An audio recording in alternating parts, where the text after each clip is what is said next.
दोस्तों नमस्कार।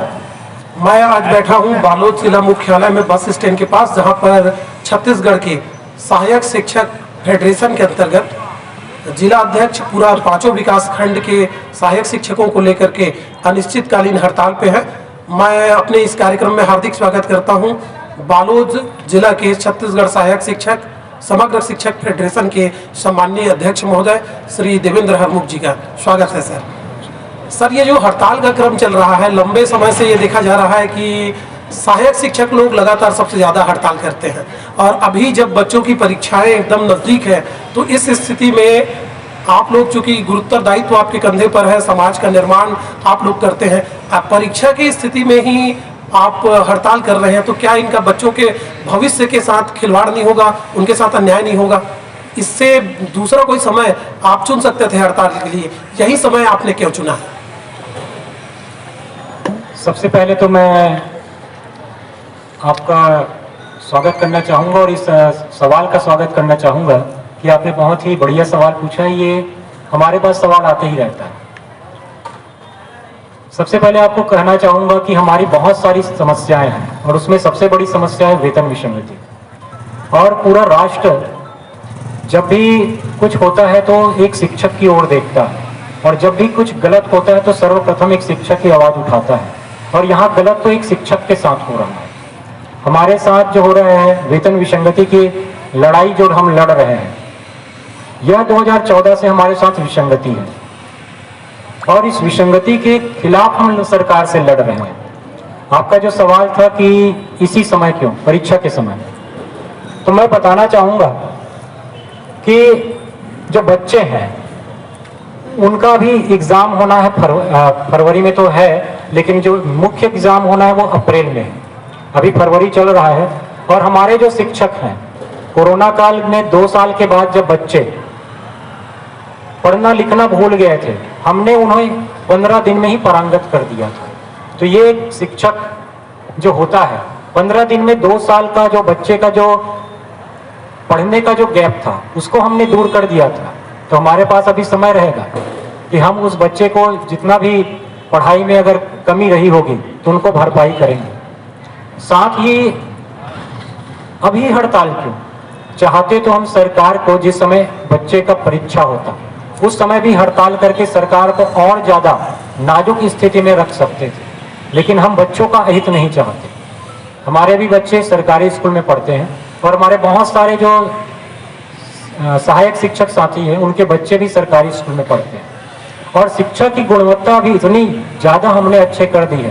प्राथमिक शालाओं की मैं बात करूं, बहुत सारे मेरे ही जिले के, चाहे बुरुर ब्लॉक हो, गुंडरदेही हो, बालोद हो, डौंडी लोहारा, बहुत सारे जो स्कूल हैं प्राइवेट स्कूल, वे बंद हो गए हैं। और पालक जानते हैं कि अब जो सहायक शिक्षक में जो पढ़ाने वाले जो हैं वे अच्छे हैं, अच्छी शिक्षा दे रहे हैं, और इसकी वजह से वो प्राइवेट स्कूल अब बंद होने के कगार पे आ गया है, और सभी बच्चे अब शासकीय स्कूल में आ रहे हैं।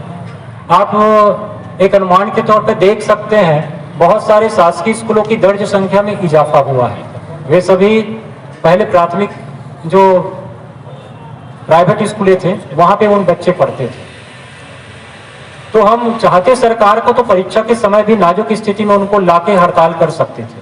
अभी जो हड़ताल कर रहे हैं एकाएक नहीं हुआ है, और हमने बहुत अनुनय विनय निवेदन किया है। और ये जो हम हड़ताल कर रहे हैं वो हमको हमारे देश का संविधान अधिकार देता है कि जब आपके विरुद्ध कुछ हो तो उस शोषण के खिलाफ आप आवाज उठा सकते हैं शांतिपूर्ण धरना प्रदर्शन के माध्यम से। वही जो हम शांतिपूर्ण धरना प्रदर्शन कर रहे हैं, और सरकार को बता रहे हैं कि 2014 से जो विसंगतियां हैं और 2018 में जो आपने वादा करके ये जो सरकार सत्ता में आई है, उनको हम बता रहे हैं कि ये आप ही का वादा है, और आप हमारी पीड़ा से भली भांति परिचित हैं। तो हमारी इस पीड़ा से निजात दिलाइए, ताकि हम पुनः स्कूल में जाकर अपना मूल कार्य, शिक्षकीय कार्य, बच्चों को विद्या देने का कार्य कर सकें। साथ ही मैं कहना चाहूँगा कि लोगों को लगता है कि शिक्षक ही हड़ताल पर क्यों। शिक्षक इसलिए हड़ताल पर होता है क्योंकि शिक्षक एक राष्ट्र निर्माता होता है, और ये पूरे समाज को एक दिशा देता है। इसलिए कि अगर उनके खिलाफ कहीं भी कोई कार्रवाई होती है, कहीं भी शोषण होता है तो ये जाके पहले उस शोषण के खिलाफ उठे।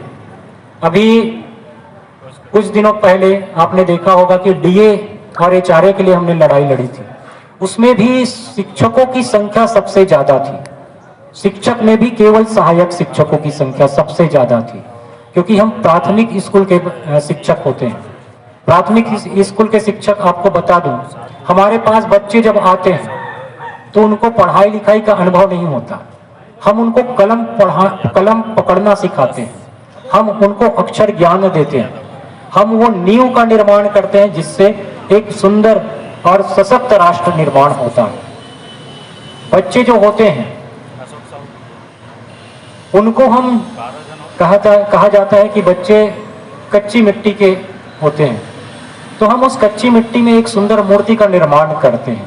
उसके मन, उसके मस्तिष्क और उसके सर्वांगीण विकास, यहाँ तक से शारीरिक विकास का भी हम ध्यान रख के उसके हिसाब से बहुत सारी गतिविधियां कराते हैं, ताकि बच्चा, क्योंकि वे प्रारंभ में हमारे पास आ रहे हैं, अपने माता पिता से दूर होके आ रहे हैं, तो जब बच्चा स्कूल में आता है तो हम ये चाहते हैं कि बच्चा अपने माता पिता को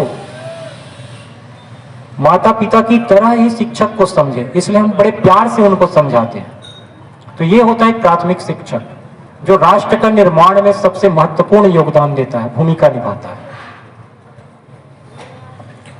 सर, ये बड़ी अच्छी बात आपने कही है कि प्राथमिक शिक्षकों की जवाबदारी सबसे बढ़ के होती है और बहुत कठिन काम होता है।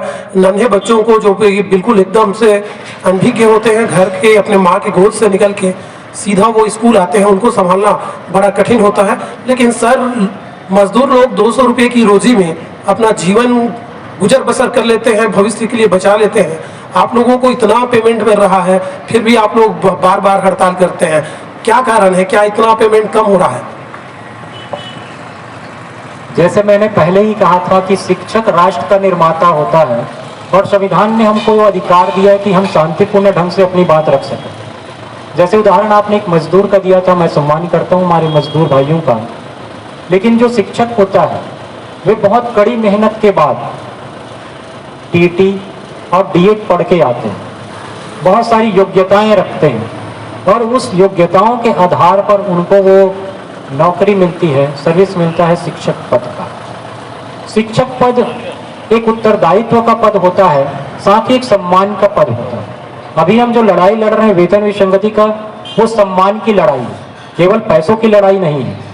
सम्मान की लड़ाई इसलिए क्योंकि इसके पहले 2014 के पहले हमारा जो वर्ग 1, 2 और 3, जिसको व्याख्याता शिक्षक और सहायक शिक्षक कहते हैं, इसमें एक समानुपातिक वेतन का अंतर था। लेकिन 2014 के बाद ये अंतर बहुत ज्यादा बढ़ गया शिक्षक और सहायक शिक्षकों में। तो ये केवल पैसे की लड़ाई नहीं है, ये लड़ाई है उस व्यवस्था के खिलाफ जो सरकार ने हमारे बीच बनाई है। और एक शिक्षक से पूरा राष्ट्र यही उम्मीद करता है कि कहीं भी अगर कहीं गलत हो तो सर्वप्रथम आवाज एक शिक्षक उठाएगा। तो हम केवल अपनी पीड़ा नहीं बता रहे हैं, हम सरकार जो गलत नीति, जो गलत दिशा निर्देश जो दिए हैं उनके खिलाफ ये लड़ाई है, केवल पैसों की लड़ाई नहीं है। और कहना चाहूंगा कि हमारे जैसे मंत्री लोग हैं, वे तो 5 साल के लिए चुनाए जाते हैं और वेतन सीधा लाखों में मिलता है। जैसे ही वेतन निर्धारण की बात होती है, वेतन बढ़ोतरी की बात होती है, पक्ष विपक्ष एक साथ आ जाते हैं, एक मंच पे आ जाते हैं और टेबल ठोक कर अपना वेतन बढ़ा लेते हैं। तो हम भी तो वही मांग कर रहे हैं। और एक सत्ता हमसे झूठ बोलकर जब वो सत्ता में आई है कि आपका वेतन निर्धारण जो गलत ढंग से हुआ है, हम सत्ता में आने के बाद उसको बदल देंगे, इस आपके साथ जो धोखा हुआ है उस धोखा को हम दूर कर देंगे।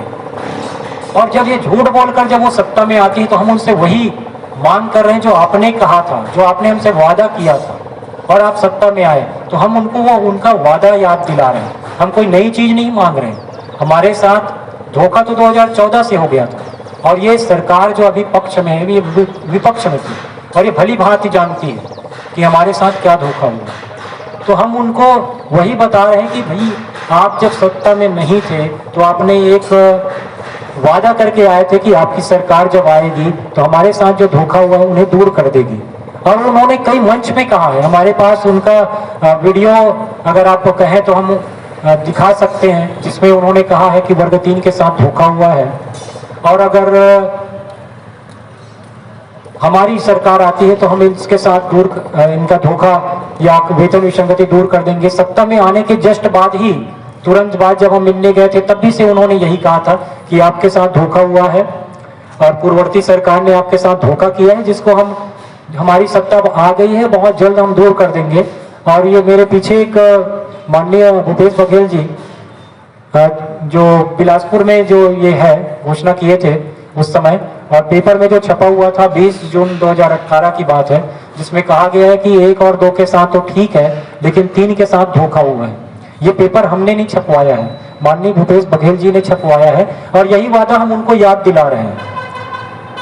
मजदूर और शिक्षकों की तुलना जो आप कह रहे थे वो नहीं हो सकती, क्योंकि हम इतने पढ़ाई लिखाई के बाद और इतनी परीक्षाएं पास करके आते हैं। सम्मान मैं करता हूं हमारे भाइयों का, मजदूर भाइयों का। तो शिक्षक जो है उच्च गुणवत्तापूर्ण आते हैं और बच्चों को राष्ट्र निर्माण करते हैं, बच्चों का सर्वांगीण विकास करके राष्ट्र निर्माण करते हैं। अगर देखा जाए तो जितने भी विभाग हैं, सबसे महत्वपूर्ण जो विभाग हुए हैं वो शिक्षा विभाग है। और शिक्षा विभाग में सबसे महत्वपूर्ण जो कड़ी है सहायक शिक्षक। आपको मैं बता दूं कि कई यूरोपीय देश है जहां पे प्राथमिक शिक्षकों का वेतन माध्यमिक और हाई स्कूल में पढ़ाने वाले शिक्षकों से कहीं ज्यादा होता है, क्योंकि वे सरकार जानती है कि प्राथमिक स्कूल के जो शिक्षक है सबसे ज्यादा मेहनत करते हैं बच्चों को पढ़ाने में। अगर एक अनुपातिक रूप में देखूं तो व्याख्याता और मिडिल स्कूल के जो शिक्षक होते हैं उनको पीरियड वाइज मिलता है और बीच में उनको थोड़ा विश्राम करने का समय भी मिल जाता है। लेकिन प्राथमिक स्कूल का जो शिक्षक होता है स्कूल में जैसी कदम रखता है और तब से उनका उत्तरदायित्व तो बन जाता है। यहाँ तक से हम जब मध्याह्न भोजन भी खिलाते हैं तो बच्चों के साथ बैठकर मध्याह्न भोजन खिलाते हैं, क्योंकि छोटे बच्चे होते हैं, कहीं गलती ना करें।